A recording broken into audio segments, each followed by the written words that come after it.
बारामती आणि राहुरी विधानसभा पोटनिवडणुकीसाठी उमेदवारी अर्ज भरण्याचा आज शेवटचा दिवस आहे.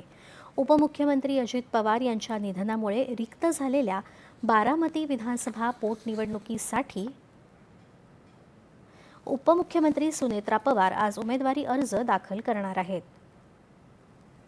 दिवंगत उपमुख्यमंत्री अजित पवार यांना आदरांजली म्हणून ही निवडणूक बिनविरोध करावी असं आवाहन महायुतीकडून करण्यात आलं आहे. मात्र काँग्रेसनं ही निवडणूक लढण्यावर ठाम राहत आकाश मोरे यांना उमेदवारी जाहीर केली. आकाश मोरे हे महाराष्ट्र प्रदेश काँग्रेस कमिटीचे सचिव आहेत. त्यांचे वडील विजयराव मोरे विधान परिषदेचे आमदार होते.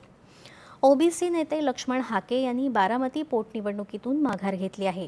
कृषी मंत्री दत्तात्रय भरणे यांनी केलेल्या मध्यस्थीनंतर हाके यांनी निवडणुकीतून माघार घेत असल्याचं पत्रकार परिषदेत सांगितलं.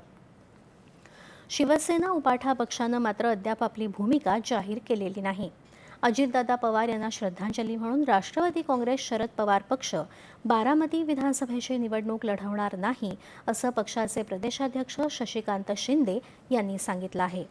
त्यांनी काल मुंबईत पक्षाचे अध्यक्ष शरद पवार यांच्या भेटीनंतर वार्ताहरांशी संवाद साधला. राहुरी पोटनिवडणुकीबाबत शिवसेना उबाठा आणि महाविकास आघाडीसोबत चर्चा करून निर्णय घेणार असल्याचंही शिंदे यांनी सांगितलं आहे. निधनामुळे रिक्त झालेल्या जागेवर जेव्हा पोटनिवडणुका होतात तेव्हा त्या बिनविरोध करण्याची महाराष्ट्राची समृद्ध परंपरा आहे असं सांगत ही निवडणूकही बिनविरोध करण्याचं आवाहन उपमुख्यमंत्री एकनाथ शिंदे यांनी केलं आहे. महायुतीमध्ये आहोत त्यामुळे महायुती पूर्णपणे सुनेत्रा ताईंच्या आमच्या भगिनी ज्या उपमुख्यमंत्री आहेत त्यांच्या पाठीशी आहोत.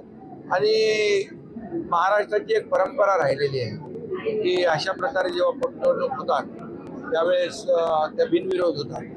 तर इतर पक्षांनी देखील त्याचा विचार जरूर करावा. आम्ही महायुती म्हणून सुनेत्राताईंच्या पाठीशी आहोत.